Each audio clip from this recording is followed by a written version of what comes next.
Hello and welcome to another episode of the Bearded Mystic Podcast, and I'm your host Rahul N. Singh. Thank you for taking out the time today to either watch or listen to this podcast episode. Today we will be continuing on with my thoughts on the Bhagavad Gita. Before we do start, there's a few things I would like to bring to your attention. If you would like to support the Bearded Mystic Podcast, you can sign up to the podcast Patreon page where you can get ad-free and bonus episodes. Details are in the show notes and video description below. Another way is that you can sign up to our monthly subscription available on Apple Podcasts, which you will be able to see on the app itself. Now, every Saturday there is a free meditation session that we do along with a discussion that follows afterwards. If you would like to join, please find the details in the show notes and video description below. If you would like to have a one-on-one meeting with me as a friend that can help you with your spirituality, you can find the details in the show notes and video description below on how to sign up to that. Let's do a recap of the last episode. We discussed the 5th chapter of the Bhagavad Gita, specifically verses 15 to 19. Sri Krishna explains how this all-pervading Paramatma, this Nirgun Brahman, neither drives human actions nor does it receive the positive or negative effects resulting from the choices made from the deluded and unconscious beings. Sri Krishna explains how the Gyan shows us our true reality and makes itself evident to us. Sri Krishna reminds us how the straight path towards freedom is to be absorbed in the reality of Brahman. When one sees and understands that there is only this reality, they see no difference in plants, animals, or any human being. Once we establish our mind fully into this Brahman, we become flawless and impartial too. This ends the process of reincarnation for that Jeev, because there is only this one formless awareness in the whole of existence. And that is the understanding that we have when we look at this from a non-dual perspective. Now today we're going to be looking at verses 20 to 24. Let's begin with verse 20. One who does not rejoice upon receiving what is pleasing and is not disturbed by receiving what is unpleasant, whose buddhi is steady and free of delusion, is firmly established in the vidya of Brahman and has become the same in quality as Brahman. This is an important verse because this shows us the non-dual message of the Bhagavad Gita, which I would implore you to understand that you as the Jeev and Sri Krishna and Brahman are one and the same. This verse specifically tells us this. From this understanding, we need to look at the Bhagavad Gita. But I'm going to break this up in parts so we can delve deeper into it. The first part of the verse that we're going to look at: one who does not rejoice upon receiving what is pleasing and is not disturbed by receiving what is unpleasant. Normally, human nature rejoices whenever it receives something that is pleasing to its senses. One is happy and feels like they're at the peak, and that's what happens if we please our senses in any way. Whether somebody pleases us with praise, we feel happy by it, we feel joyful by it. And then at the same time, human nature gets disturbed whenever something unpleasant is received by the senses or unwanted by the senses. One may feel low and sad, or one receives some criticism, and that gets us to feel upset. But a sage is that one that who never finds themselves in either both states. Neither do they get carried away by getting something that is pleasing or receiving something that is pleasing, nor do they get affected by that which they receive which is unpleasant, which is not so great. These states are options that are presented, but they are never followed through. Basically, it's not like the sage doesn't get them. Of course, they will be praised and they will have things that will please their senses, or they will have things that will not be pleasant for the senses. They may find repulsion to those things, but they will never follow through with it. So what will happen is the senses may go through a certain experience. The buddhi will be able to discern whether one should go through it or not, or just move forward or not. The sage is always balanced. They know that the nature of life is both pleasant and unpleasant, the highs and lows, and therefore they find balance in between both opposites. That's what the sage finds.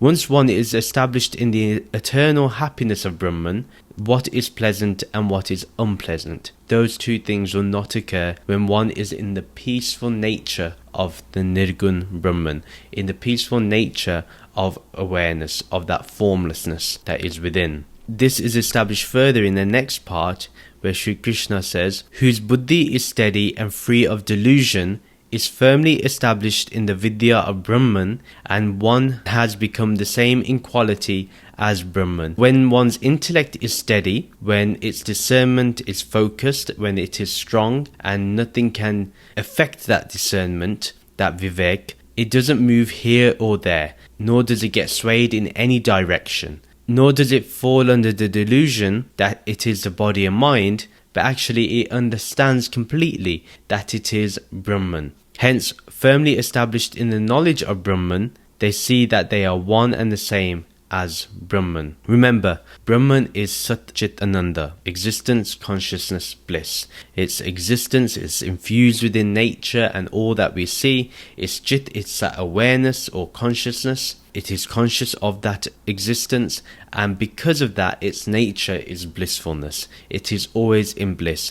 Bliss is something that, like Chit, is uncreated, self-existent, and available 24/7. These two things are inseparable. The context of the whole verse is that Sri Krishna is explaining how the person that is established in the knowledge of Brahman becomes the same in quality as Brahman too. They are one and the same, therefore they never get overexcited or overly disappointed with whatever life presents to them. They are able to stabilize themselves in the formless awareness. So no matter what happens at the forefront, whatever activity is occurring, whatever information the senses are producing and deciphering or discerning, one's buddhi, one's intellect is stabilized in the knowledge that they are Brahman. And that's the understanding that one gets.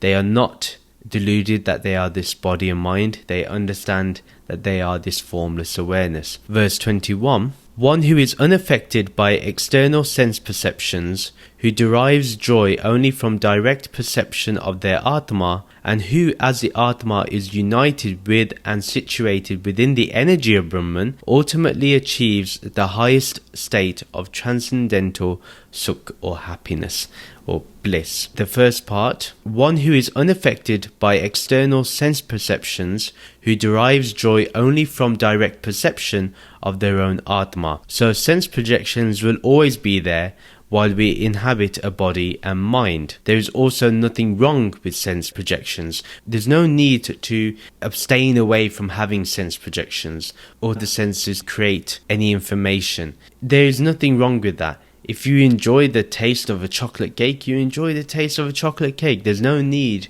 to feel that one needs to not feel great from having that chocolate cake. All you have to know is that it's a temporary experience. If you know that it's a temporary experience, you're not going to be affected when it ends. You're not going to fall under sadness or dukh or suffering because it's ended. You know its temporary nature. So that's one thing to understand. However, no matter what the senses project, likes or dislikes, attractive or repulsive, the sage is unaffected by them. We need to understand the sage's behavior when it comes to these things. The sage observes the sense projections as Brahman itself, and therefore is never influenced by them and sees them for what they are: modifications within the mind, vrittis, movement within the mind. The only real joy that the sage has is in the direct perception of their true nature, which is this formless awareness. They constantly go back to that formless awareness, the blank screen, and they observe the images of the world presented upon it, accepting it all without conflict and without straying away from its essential nature.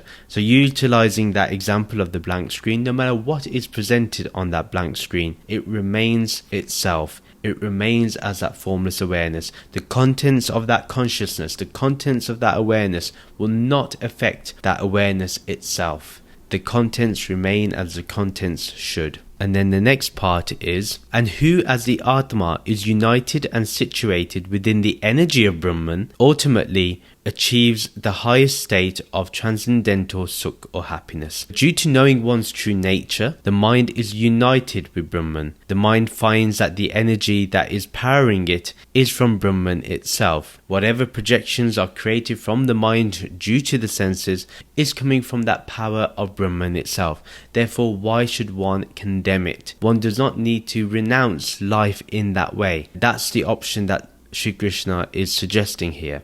In fact, the mind discovers that it dwells within Brahman. What it understands is that it is powered, and therefore dwelling in Brahman and not separate from Brahman, it doesn't have to have any conflict. It doesn't have to feel pain or suffering, because its true nature is happiness and bliss. So the person who does this ultimately achieves the highest state of happiness, which is bliss. That happiness that is transcendental is beyond the scope of the limited sense projections. And it's very true, because my guru once said, bliss is true happiness that goes beyond the senses. So we need to understand that bliss is beyond the senses, and therefore what we need to do is go beyond what the senses project to us and present to us, and go to that awareness that is observing all these sense projections, whatever it projects through taste, through hearing, through seeing, through smelling, through touch.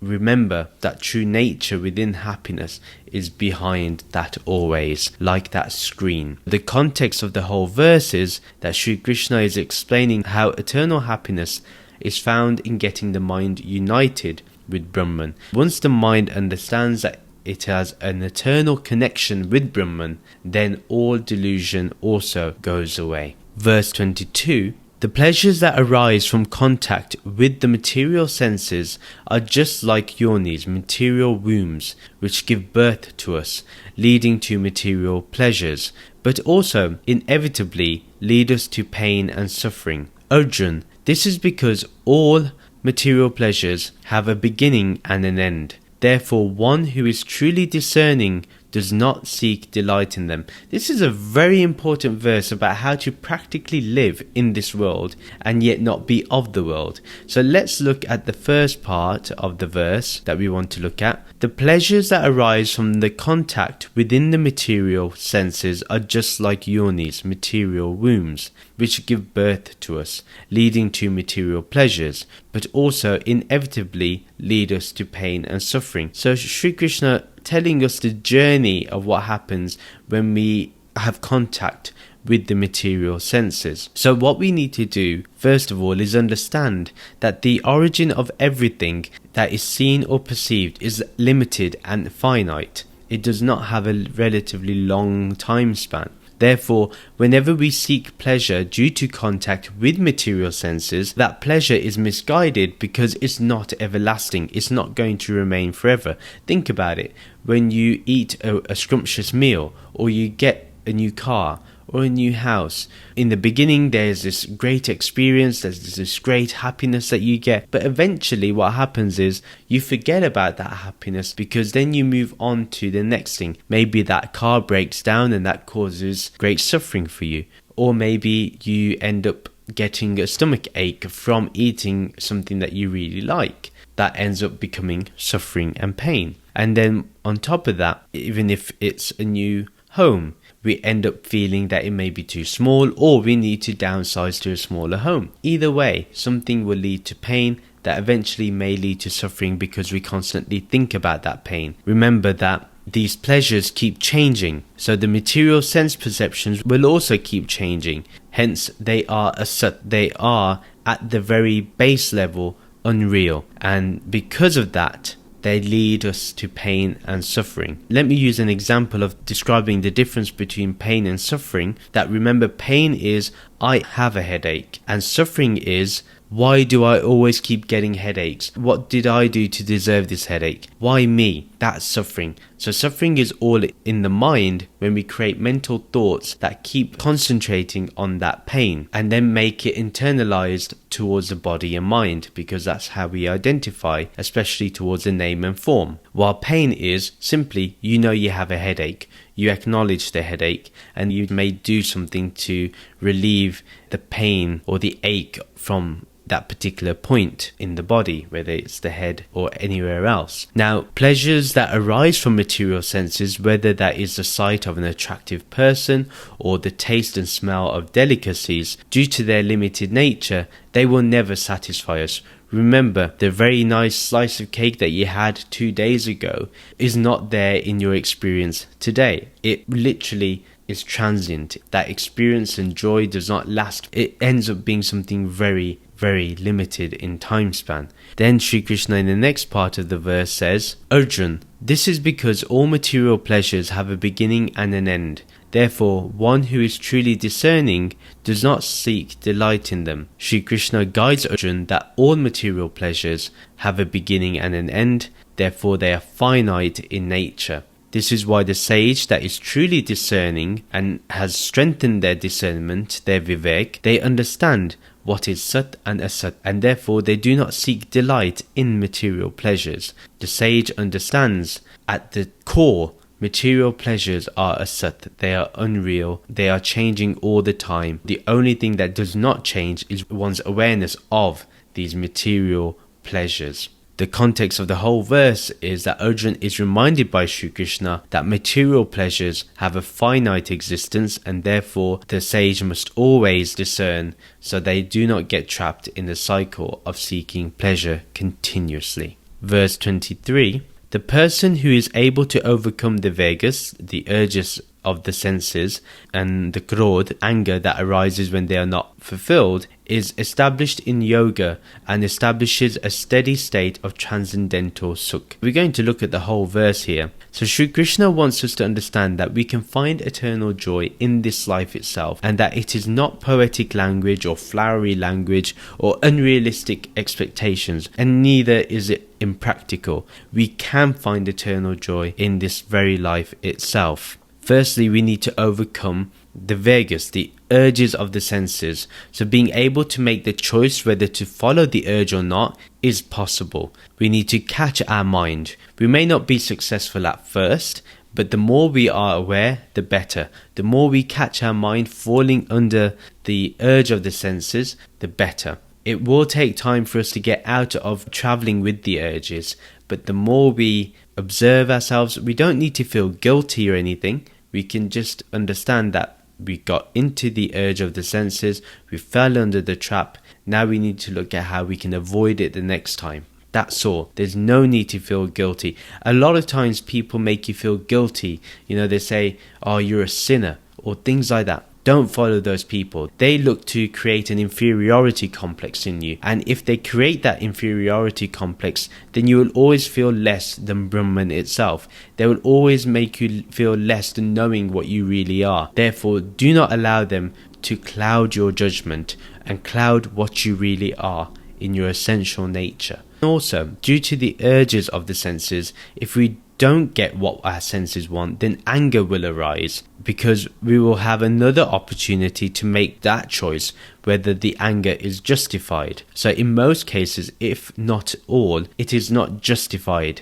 to be angry, to have krodh. And because anger is arisen only when we feel that there's a lack of fulfillment within. I didn't get what I wanted, or I didn't get what my senses wanted. If the senses wanted that extra slice of cake, or say it wanted to eat cake and it didn't get cake, it gets really angry and it gets really annoyed. And that's not what we need to do. We need to ensure that if we can control the urges of the senses, that means that we automatically get rid of the feeling of anger because we didn't achieve something. So that's a very good lesson to learn in life, that anger is always caused by the urging of the senses. If we can control that urge, we control our anger. Remember, you can never get rid of anger. All you can do is control it and ensure that you can make that choice whether to be angry or not to be angry. It truly is a lack of fulfillment that does give birth to anger, as I mentioned. Therefore, a careful analysis of the origin of anger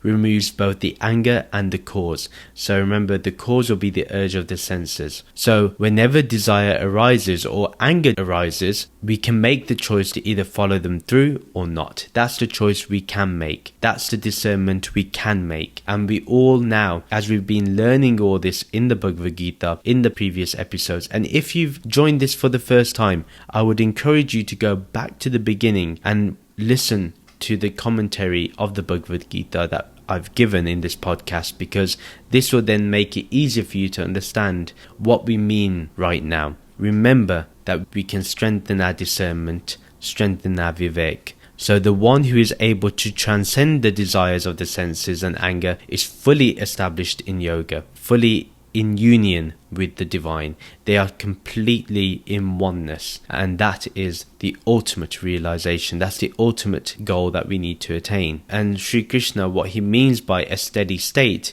means that there is no fluctuations in this transcendental joy or contentment. Contentment is that state of balance where happiness is naturally there for no reason. We feel fulfilled no matter what is happening in our life. Maybe things aren't going according to what we want in life. Maybe we've lost a loved one. Maybe we've lost some money in the stock market. Maybe we've not got the exam results we wanted. But what happens is when we feel content, we understand that this is the nature of life. We are always going to have ups and downs. We are not always going to get the things we want in life. That is just normal. And if we can accept that, we are opening the doors to contentment. And if we open the doors to contentment, then we can look at desire and analyze whether our desires are going to give us fulfillment. If we know they're not, then we know that desires have a finite nature. Therefore, we do not need to invest too much into our desires. I'm not saying not to invest in our desires. It's important that if you want to be successful in life,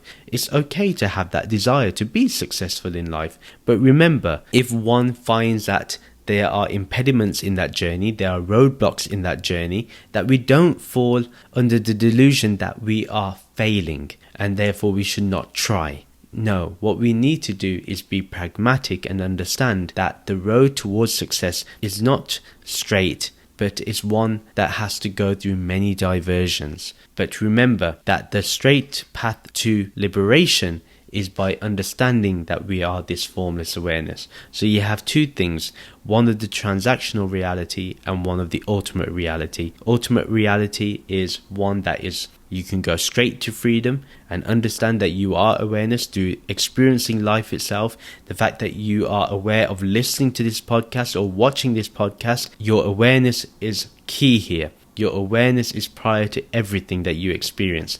Therefore, awareness is everything. That's the ultimate reality. That's your way towards freedom. On the other level, you have this transactional reality, which is real while we're in this body and mind, remember. Second of all, to get our desires, because this world is so complex, the path to get what we want may be full of obstacles and obstructions. So all we need to do is be patient and understand whether we want to travel through with that desire or not, or if we do want to travel through with that desire, to understand it may not be simply as just getting there straight away. The context of the whole verse is that Sri Krishna is telling us that we can achieve a steady state of happiness in this life itself, and it can be practically done if we look into the causes of our desires and anger. If we observe the urges of the senses, we can find the fleeting nature of desire. When we observe anger, we can find the fleeting nature of dissatisfaction or the lack of fulfillment. Now we'll go to the final verse of the episode, which is verse 24. Those yogis who only pursue pleasure within, who experience antarama, ecstatic inner delight, and are always antarjyoti, enlightened by an illuminating brilliance from within, have achieved Brahman nirvana. They no longer claim ownership over anything and identify themselves to be the same in essence as Brahman. Again, the message of the Bhagavad Gita is one of non-duality. There is no room for duality here, and we're understanding this already in chapter 5. Let's look at the first part of this verse. Those yogis who only pursue pleasure within, who experience antarama, ecstatic inner delight, and are always antarjyoti, enlightened by an illuminating brilliance from within, have achieved Brahman nirvana. First of all, yogis look for internal happiness. They don't look for happiness in the external objects at all. They know external objects are finite, but the inner happiness, that is eternal, because awareness is eternal. Awareness is sat, it's changeless. It never modifies. They experience antarama, meaning ecstatic inner delight, there is complete happiness here. Being in ecstasy, happiness without a cause. That is the experience that one feels. And it's true, when one meditates and one fully aligns themselves to their awareness and fully becomes aware of awareness, they enter into that state of ecstasy. It's a natural feeling that one gets. And then there's antajoti, meaning one is enlightened by an illuminating brilliance within, meaning that the knowledge of Brahman, this gyan of Brahman, is shining forth. It shines by itself. It doesn't need to be given light by anything else. There is no darkness here. The oil of this lamp is endless. There is no end to that oil in that lamp. And that oil is our knowledge of Brahman. And Brahman itself is awareness, which is ever present and is always here. Wherever they go, wherever that person goes, wherever the sage goes, it is the light of Gyan that shines more than the persona of name and form. So remember, even though we may like the charisma of the teacher, it is the light of the teaching that shines the most. That's the light that we love the most, and that's the light that we go towards the most.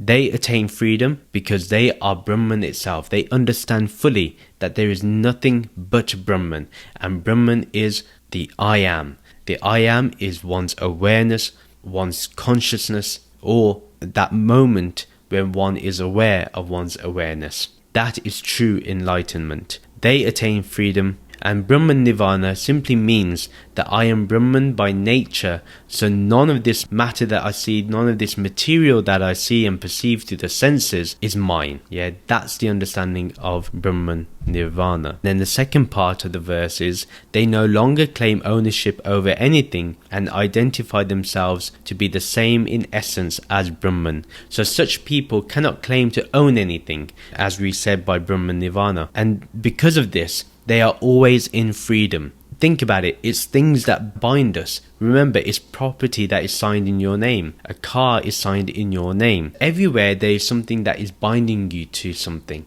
You have a passport, therefore you're bounded by a nation. All these things bind you. But this Gyan releases you from all inner things that bind you. So therefore, within you, you can actually get rid of the identification that you are belonging to any of these labels. Even though you may have them in the transactional reality, in the ultimate reality, there is none of this. You're not bounded to a name and form of any kind, and therefore whatever is attached or associated with that name and form that you have in the transactional reality has no base in the ultimate reality. That is something we understand right here and now. It's only when we think we own something that we think we can lose it. If we think we can lose something, that causes stress, that causes depression if we end up losing it, and anxiety in the anticipation that we may lose something, or say some pleasant experience is not repeated, we get upset over that as well, or we may want to have that same experience or own that same experience.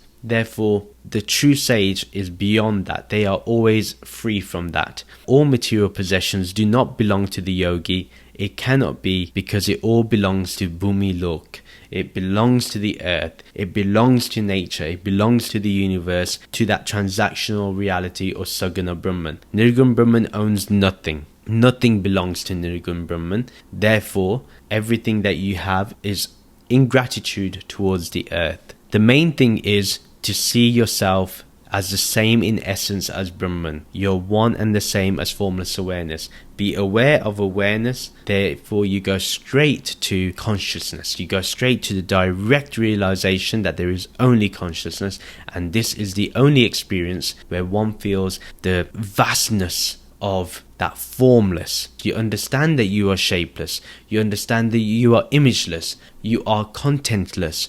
You are beyond any form, any name, any image, any shape, any location. You're beyond all of this. And when you get to that direct understanding, that's all you need. When you get to that direct realization, that's all you need. When you identify completely as that, that is all you need. Then you can live in the transactional reality in this Maya with absolute joy. And you can participate in Maya because you know it's temporary and you know what is eternal, and you've identified completely as the eternal, therefore free from any effects of Maya. The context of the whole verse is that ecstasy and self-illumination becomes the way of the sage. They are always full of joy, brimming to the top with happiness. They understand that they are one and the same in essence as Brahman, as this pure awareness. And these verses today have hinted on one thing with a lot of conviction, that there is no other. There is no two. There is only this one. Duality does not have any leg to stand on when it comes to these verses today. There is only advaita, non-duality. There is no two-ness. There is only oneness as the supreme truth and the supreme reality. Duality is nothing but pure ignorance of our true nature. And remember that our true nature was, is, and will always be this formless awareness. And that is the end of the episode. Please do share this podcast with your friends and family who may enjoy this content. Follow me on social media to keep getting updates, or subscribe to the monthly Bearded Mystic newsletter. The details are in the show notes and video description below. If you would like to support the Bearded Mystic podcast, as I mentioned in the beginning of the episode, you can sign up to the podcast Patreon page or support the podcast through Apple Podcast subscriptions. And you can find that on the Apple Podcast app itself, or support the podcast through Patreon. The details for that are in the show notes and video description below. If you would like to have a one-on-one meeting with me as a friend to discuss your spirituality, you can find the details in the show notes and video description below. Please rate and review the podcast on our website, www.thebeardedmysticpodcast.com. Please do like and comment on this video and subscribe to this YouTube channel, or subscribe to this podcast through the podcast streaming app that you're listening to this on. Thank you very much for listening or watching. Let's end with feeling the peacefulness of this Nirgun Brahman. Om Shanti, Shanti, Shanti. Om Peace, Peace, Peace. Namaste.